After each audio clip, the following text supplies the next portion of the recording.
Now last week I was invited to attend an event that was sponsored by the Seva Services Society, who work hard to prevent and cure blindness in countries such as Nepal, Tibet and India. So let's have a look at some highlights from this fashion extravaganza.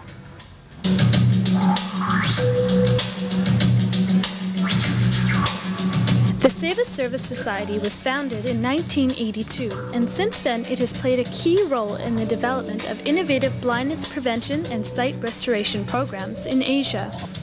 There are 45 million blind people worldwide, and 90% of these people live in developing countries. Seva works in partnerships in Nepal, Tibet and India to build eye care programs to eliminate avoidable blindness.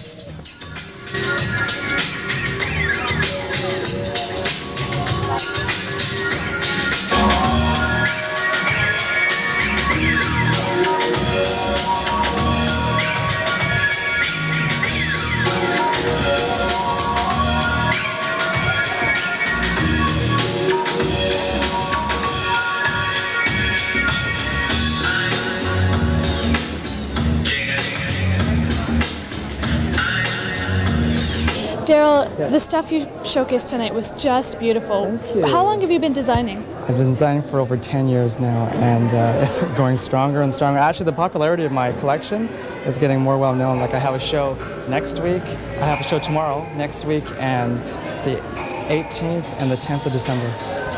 And where did you study? I studied at Kwantlen, Helen Lafaux, and Ryerson. And what inspired you to become a designer? It was just, I felt there was a need for a high-end fashion in Canada, and I just wanted to, I don't know, just be out there. I mean, I was tired of just the boring clothes in high school, so I designed my own clothes, and then it started from there, and I was doing grad dresses, and then their weddings, and now I'm here. Now, is there a common theme to the items you chose to bring out tonight? Tonight, the theme was storytelling. Ladies and gentlemen,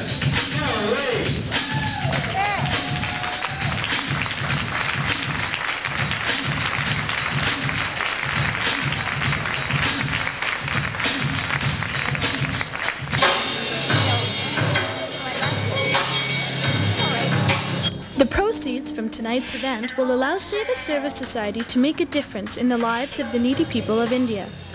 The goal of Seva's work is to save and restore sight through sustainable, locally run programs in underserved communities. Tonight's event has brought together prominent local fashion designers to raise money for this worthy cause. One of Seva's key partnerships is with the Aravind Eye Care Hospital in India.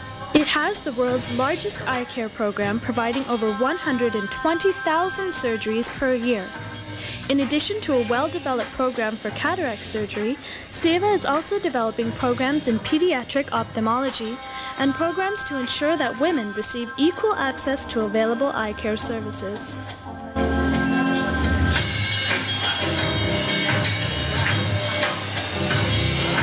I'd say it's very European, a lot of handiwork. I went to school in Paris, so all I've studied was very haute couture techniques, and that's what I'm really interested in, more evening dresses. It's a really tough business, you know, and I'm just doing a lot more custom work, and that's where I find that field to be more fulfilling for myself. It gives more the creative end to do one-of-a-kind pieces, and that's what I really enjoy doing.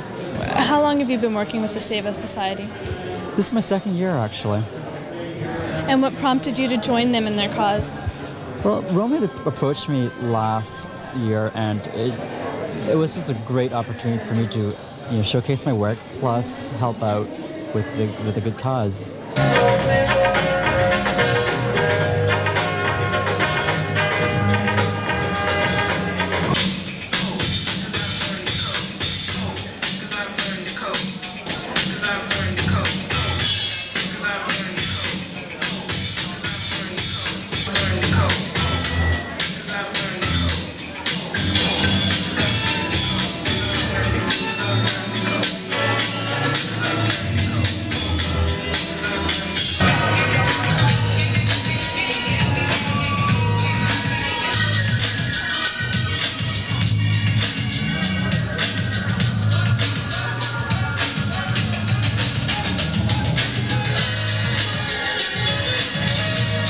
inspired you to become a fashion designer? Well, that's actually a long story. To cut it short, my mother's an artist, and the way we were raised as kids, it was one of the things is to do what you want to do, and I just felt that I was wanting to do fashion. Where did you study fashion design? I've actually taken two separate types of training. My first training was at NAIT, Northern Alberta Institute of Technology in Edmonton, and I took 1 year at Kwantlen College here in Richmond. And what type of clothing do you design? I actually do a large range of clothing, from day wear to separates to evening to casual wear. Right now in my store, I'm focusing on business women's wear, suits, separates, and I do casual summer and spring, and around this season, you know, going into Christmas and that kind of thing. Evening wear. Spring is really big with prom, as well as with weddings, yeah. In tonight's event, the designers were asked to tell a story, a legend, or a myth. Where did the inspiration come for the outfits that you brought to this evening's event? Well, my inspiration didn't actually come from a story. It actually came from the ancient religious caste and the royalty of the Tibetan people. The clothes that I did tonight were more of a fantasy. They are wearable, very wearable, but they're not something that you would typically see anywhere. If you're captured by any of the clothing that you saw here tonight, you can contact Darin at his store, ECEC, and where is it located? It's at 883 Hamilton Street, just off of Smythe. Thank you very much for joining us. Thank you so much.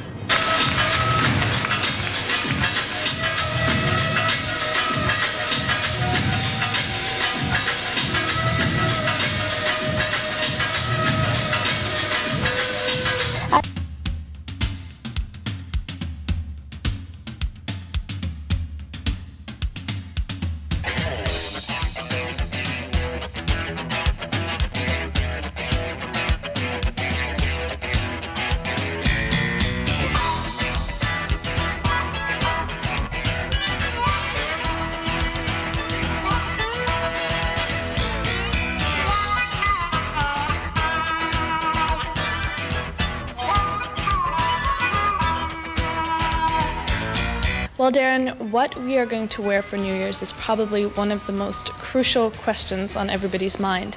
Can you tell us a little bit about what's hot and what's not for this year? Pretty much everything is going on this season. A lot of separate wearing. Vancouver itself is not a large evening wearing city. If you go to the only usual time that you ever wear something really evening is if you go to a company party or a large function, for instance, like the Snowball at Vancouver Hotel. I'm doing this season a lot of separates, piece dressing. Come in, buy a fabulous top, and wear a pair of black pants or a black skirt that you already have at home. As well as I'm doing some evening stuff, as you're going to see later.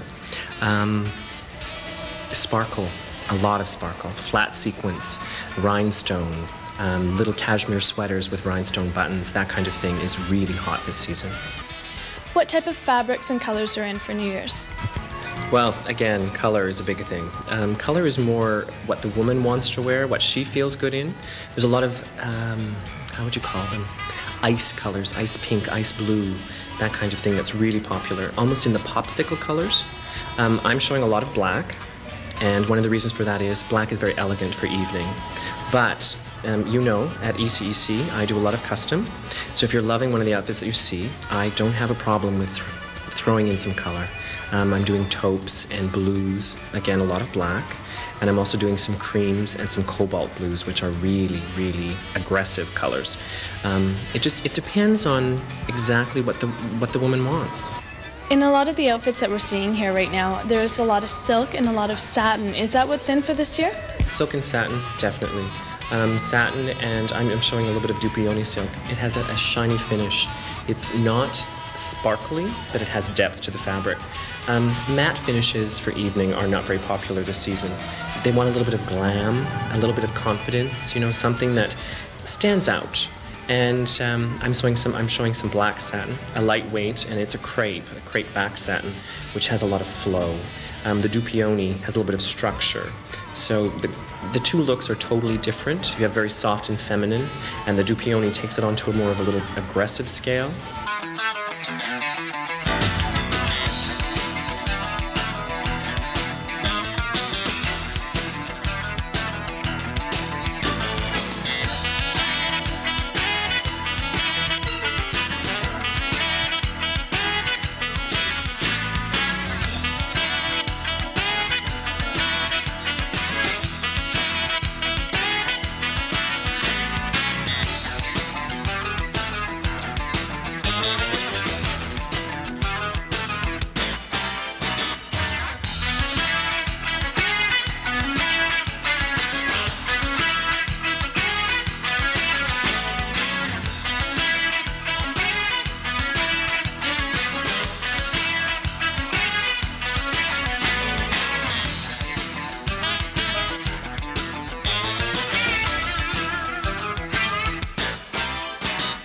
A lot of the two-piece outfits I've seen have been corsets. Is that something that's in style this year, with having outfits with no sleeves and no straps? I haven't. I've seen in a few designers in Europe that have done corsetry. That's just my flair on it. A lot of my clothes have a little bit of a period aspect to them. They're not vintage, but they have that feel. There's something a little bit different, and I take it a little bit step further. It's elegant, it's structured, and it's very feminine. Vancouver, it's always very cold on New Year's Eve, and most people like to wear jackets. What type of jacket would go with a corset dress? Fur coats are big, big, big. Even though a lot of people aren't going to go for real fur, there's some beautiful, beautiful man-made furs. You didn't see any of those tonight. I do a lot of wraps, stolas, that kind of thing. The one outfit, the silk outfit, the black tupioni with the shawl, it's actually a 4-layer satin with 2 layers of qualifill inside, and the stola actually has pockets for your hands. So you could go from the car to a club or from the car to a restaurant very, very easily, and it's very warm. But suit jackets, that kind of thing, tailored. Like I said, the cashmere one with the feathers is stunning. We could do it in any color. You know, if you were wearing a black outfit, you could do it in black. A red outfit, do it in red, that kind of thing. So you can go anywhere from a stola to a full mink, or to just, you know, a small cashmere jacket would be lovely. Rhinestones are very elegant. They look great on the black dresses that you've shown here tonight. What type of accessories would go with that? Accessories with rhinestones. Diamonds are fabulous. Platinum and gold always go a long way. The rhinestones that I use actually have a silver metal casing. So I would say go with silver, and the more subtle, the better when you're wearing a little bit of rhinestone. You don't want to take away from it because you're already adding to it. What are some of the services you offer here at ECAC? We do custom, we do tailoring. This is New Year's, but brides are starting to think about spring, getting married, that kind of thing. I also do brides, bridesmaids, special occasion wear as well, day, evening, casual. If someone would like to get some custom-made clothing, would you prefer that they make an appointment, or can they just come down and see you? No, Sabrina, appointments aren't necessary. You can either drop by. We're just, you know, just Smythe and Hamilton, 883 Hamilton. And if you want to call ahead, you can, 685-2424. I'm always here. I would just, if you want to drop by and check us out. Love to chat with you. Thank you very much for joining us, Darin. You've given us some great insight into what's in for this New Year's. Thanks, Sabrina. Glad to have you here to see my stuff. Have a great New Year.